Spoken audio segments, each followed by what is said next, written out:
It is, of course, an apartheid state already. Lives matter! Black lives matter! Whose lives matter? Black lives matter! Hello, my name is Stanley Heller. Welcome to The Struggle. In reaction to Israeli government threats to annex, steal, whole sections of the West Bank, there were demonstrations in many major cities on July 1st, a day of rage. Here's one in Brooklyn, New York. How falsified? Jeremiah,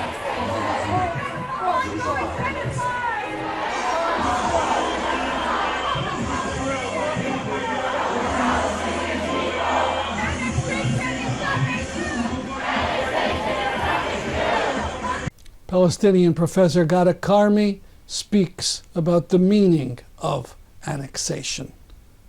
Annexation is one of the actions on the part of the Zionist movement to take over the whole of Mandate Palestine.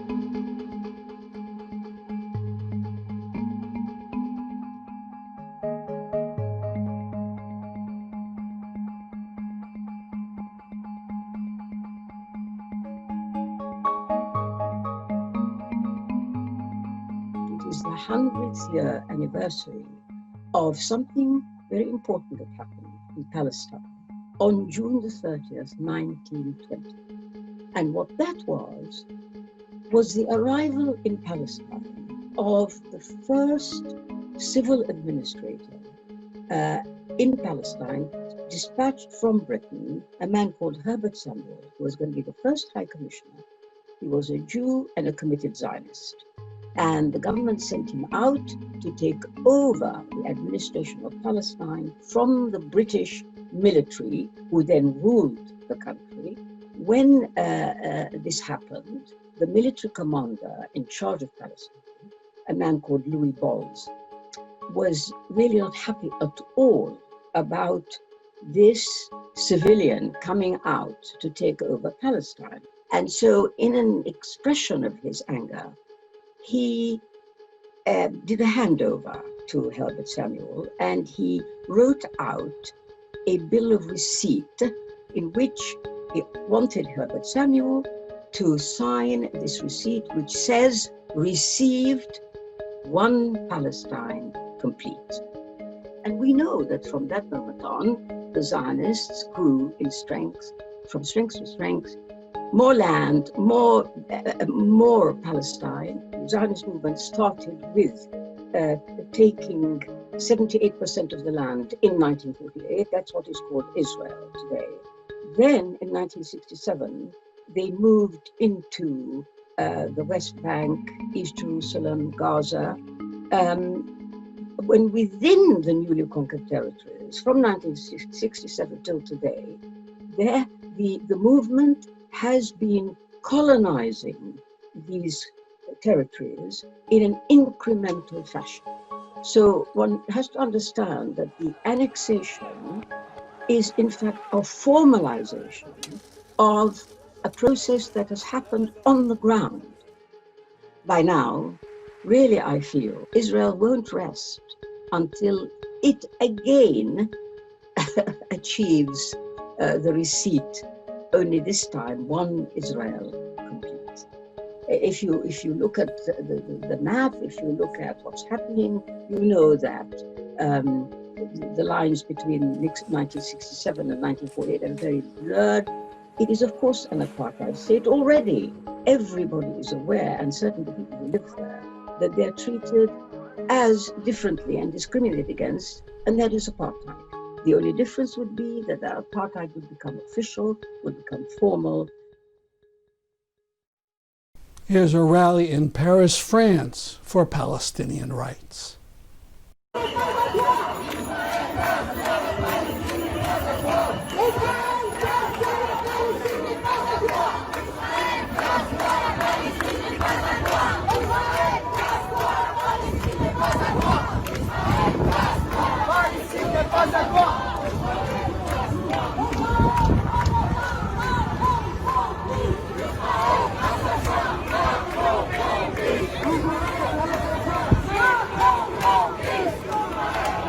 Now from the Israeli group Btselem, a mention of the murder of Iyad al-Halak in a longer piece about Israeli killings of Palestinians and the whitewashing of investigations.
الولد استشهد مشان الله، مشان الله يا جماعة. لبنان الحمد لله رب العالمين. بنت بقت مجتهدة، مرحة، تحب كل الناس. مش قادر. فراحت زيارة ورجعت لمقتولة.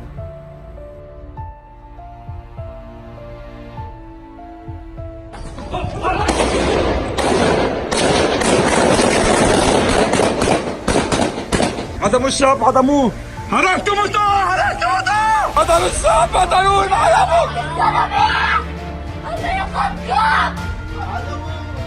ايش اخوي وين نجاك؟ هاي ليه خليه يطبل فكر على خيم.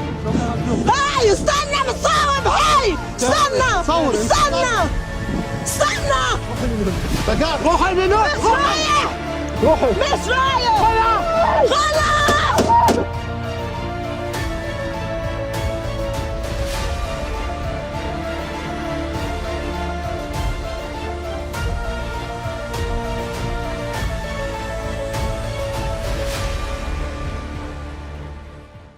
Now the fate of a factory in Gaza.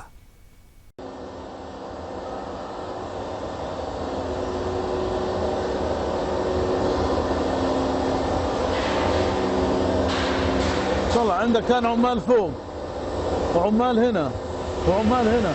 هاي طلعت الكهرباء، شايف؟ هاي عمال عندك كان فوق. كان عندنا 70 عامل، كنا نشتغل ليل نهار في منع التجول، في الاضرار، في الحروب، نسكر حالنا ونضلنا شغالين ونصدر.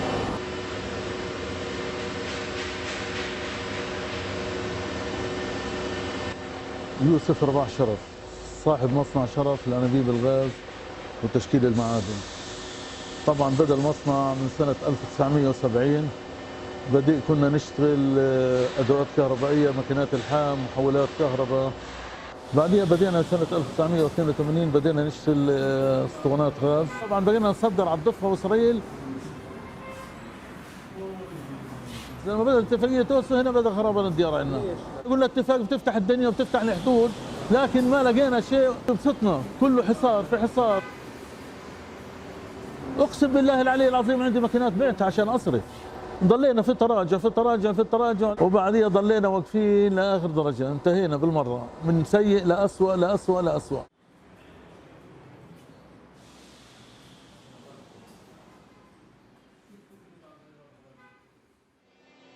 يعني بديت من الصفر، من الصفر بديت لما الحمد لله وصلت، لكن للاسف النهايه سوداء.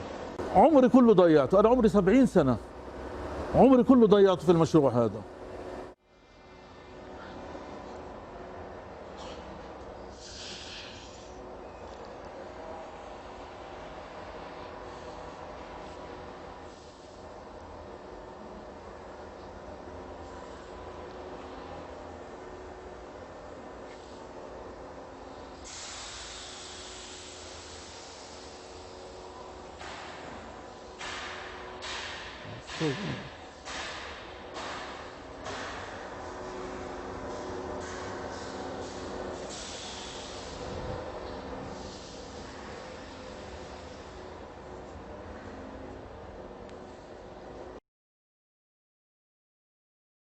We couldn't manage a rally in Connecticut on July 1st, but we did prepare some tweets for you to retweet to send a strong message to politicians and to the media. The first one is opposition to more annexation. The theme of this one is defund Israel. Here are two tweets, one about the killing of Iyad Halak, the other about the shooting of Ahmed Erekat. Ahmed Erekat's body is being held by Israeli authorities, a further punishment to the family. This tweet is a challenge to Sean Wooden, the treasurer of the state of Connecticut. He had the goal to visit apartheid Israel and praise it fulsomely at a Zoom meeting of the ADL.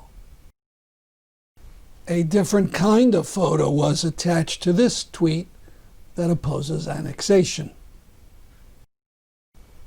To retweet some or all of our tweets, just go to our Twitter feed @StruggleVideo.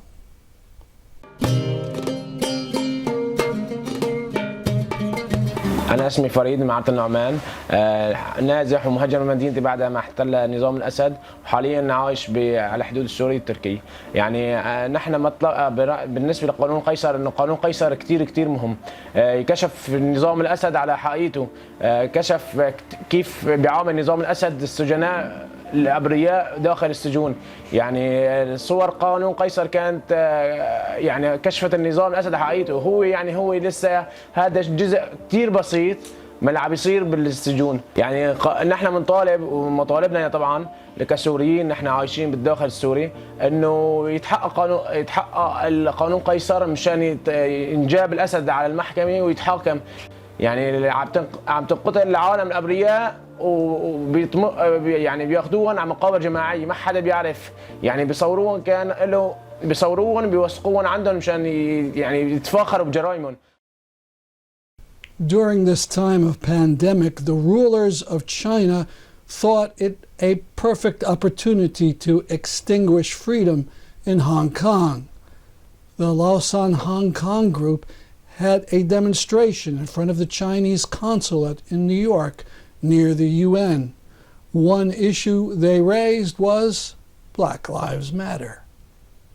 Lives matter! Black lives matter! Whose lives matter? Black lives matter! Whose lives matter? Black lives matter! Whose lives matter? Black lives matter! This is RPM leader Robert Cuffy speaking at the event.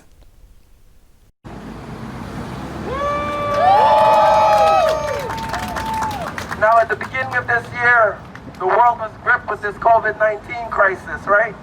And we know it's killing black people at a disproportionate rate. But the racist white supremacists in the White House had the nerve to call it a Chinese virus.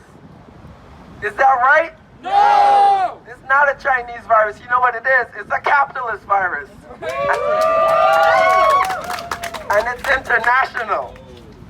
Far from being a Chinese virus, COVID-19 is a result of the fact that the global capitalist economy has been propped up by the super exploitation of Chinese workers. Yes.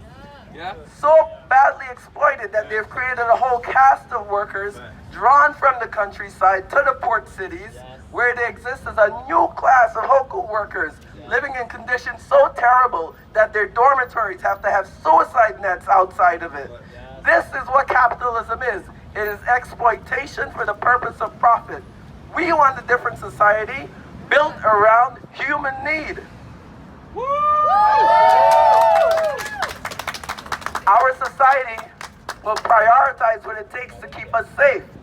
Imagine a system that did not shut down the hospitals in New York State, did not reduce the number of ventilators available, but actually kept them because human lives matter, because Black Lives Matter, because Chinese lives matter, and because the people's lives in Hong Kong matter.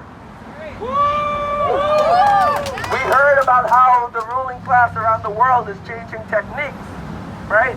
Learning from each other. Well, we're learning from each other too. Today, at City Hall, the NYPD tried to clear the encampment that was there. And they used tactics from the Hong Kong Revolution to stop it, and they were pushed back. They used umbrellas in the front.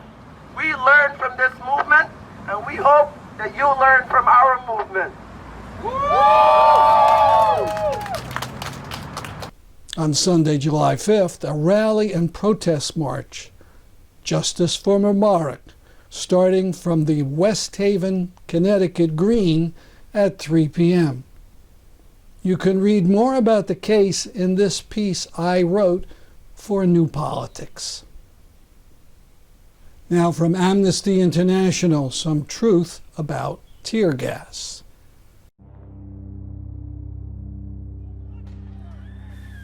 Tear gas is one of the most common less lethal weapons in the world. It is widely regarded as safe as a weapon that causes temporary pain and incapacitation, but not actual harm. The truth is more complicated. The most widely used active ingredient in tear gas is CS, a chemical irritant that affects the eyes, lungs, skin, and mucous membranes. But in actual use, tear gas is more than just a single chemical. Here, we take a look at a typical tear gas canister, the 37mm model 3231, made by Combined Systems Incorporated of Pennsylvania. Like a bullet or a shotgun shell, the 3231 cartridge contains a primer, propellant, and a projectile body which contains the CS mixture. When the trigger is pulled, the firing pin strikes and compresses the primer, causing the primer to ignite. The primer, in turn, ignites the propellant, creating a high-pressure volume of propellant gas, which begins to push the projectile down the barrel. In the model 3231, the propellant gas also expands into the projectile itself, where it interacts with the CS mixture and begins a combustion reaction to produce CS smoke. When the projectile leaves the barrel, it is moving fast. Muzzle velocities vary between canisters and launcher systems, but 75 to 150 meters per second is typical. A projectile with a mass of approximately 100 grams traveling at 70 meters per second has enough kinetic energy to cause serious injury or death in the case of a direct hit. This risk is one reason tear gas canisters are never supposed to be fired directly at people. Shorter, flatter trajectories significantly increase the danger of a fatal strike. However, officers in the field ignore this danger all too often. In this video from Caracas, an officer can be seen firing a Venezuelan KVM-324 canister directly at a protester at a low angle of fire.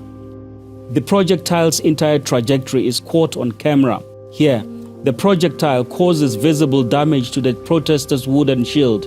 Had the protester been struck directly in the head or chest, serious injury or death would likely have been the result.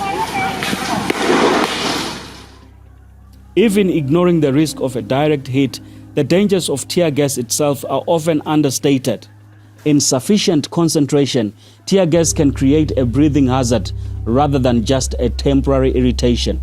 For example, officers often fire multiple canisters towards the same target in quick succession or even simultaneously. In this video from Hong Kong, we counted at least 6 different weapons being fired in the span of 5 seconds.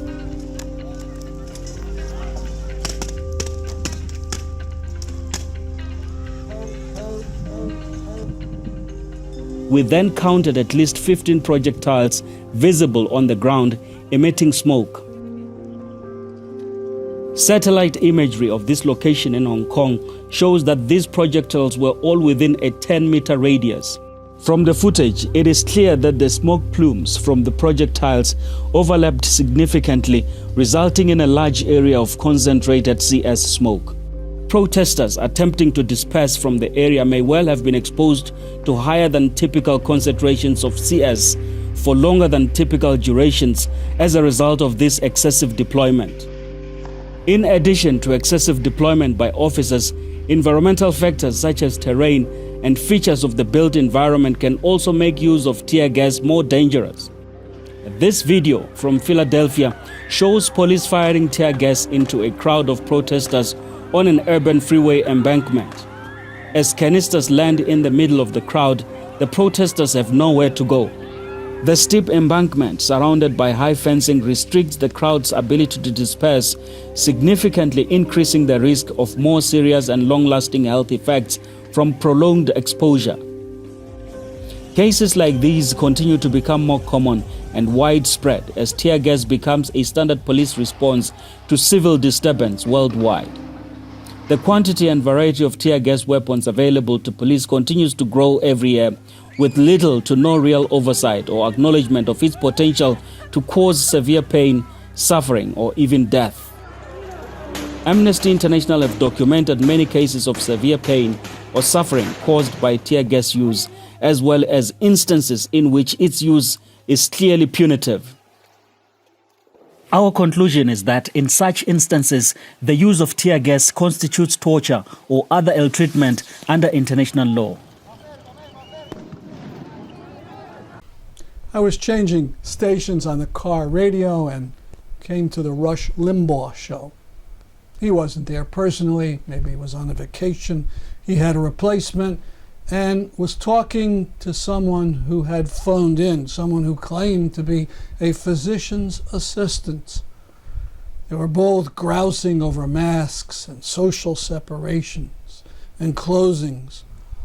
One said it was all useless. What we need was herd immunity. The virus had to run its course all the way through the population. There was no point in keeping everybody home, closing things down, forcing people to be with their families.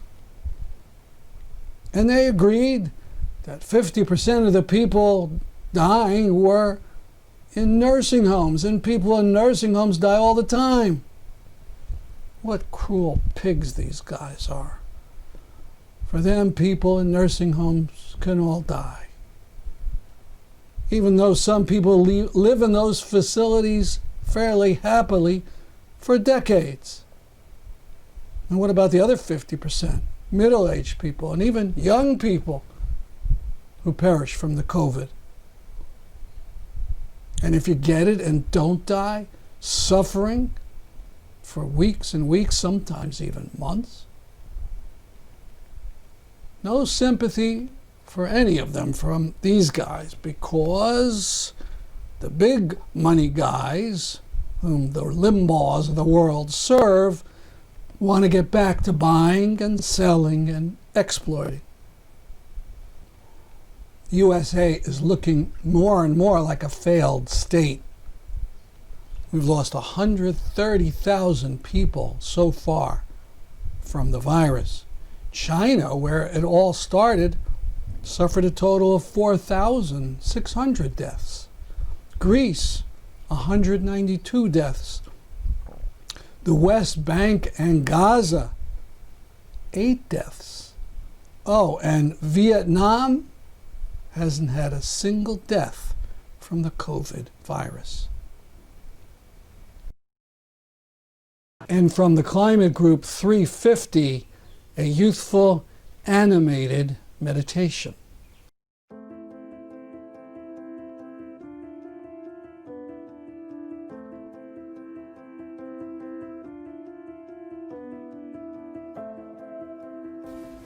I grew up with a shadow over my head. The first time I heard a grown-up explain that the environment was going to be destroyed, I was so little that I was still using a booster car seat. 50 years, they said, until it's too late to save our planet. I was scared then, and I'm scared now.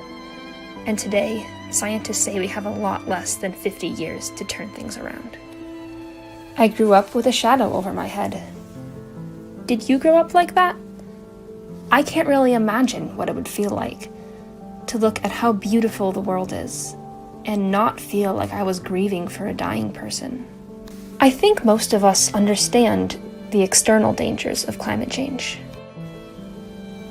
Rising tides, melting permafrost, polluted air, these are very real problems.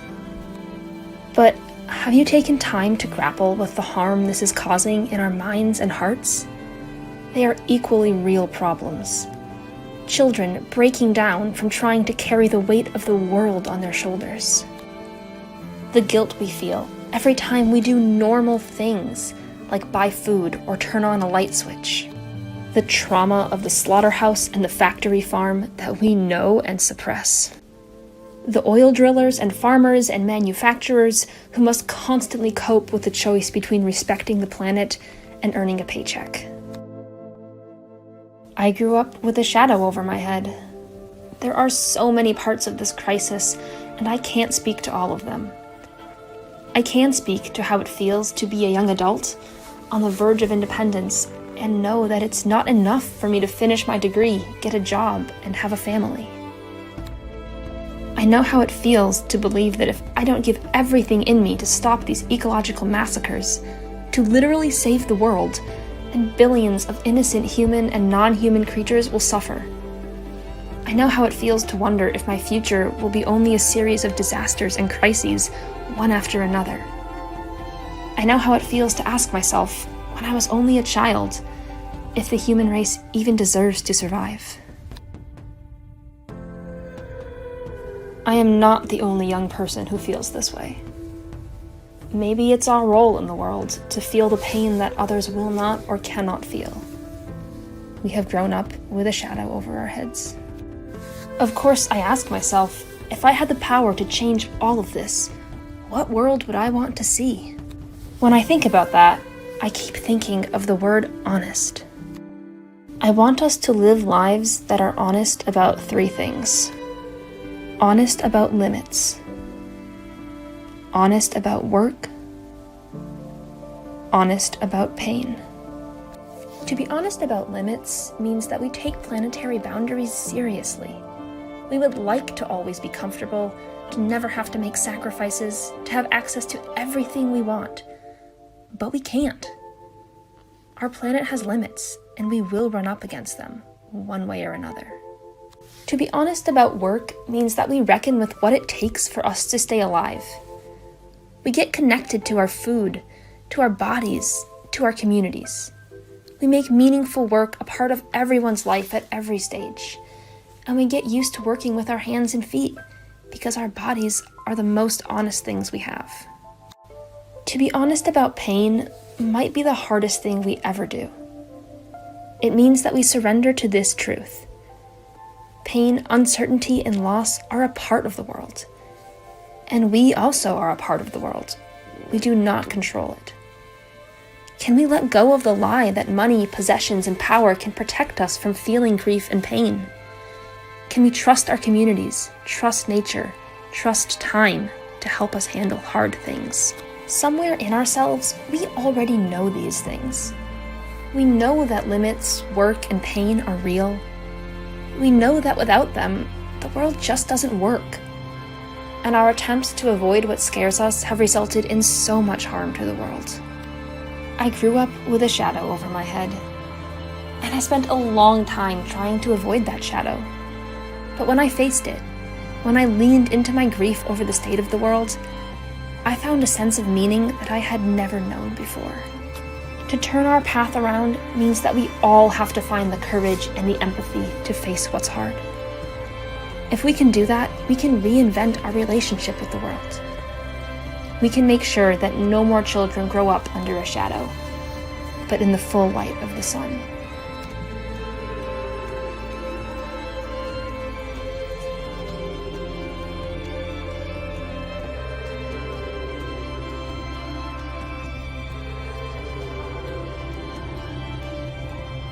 That's our program for today.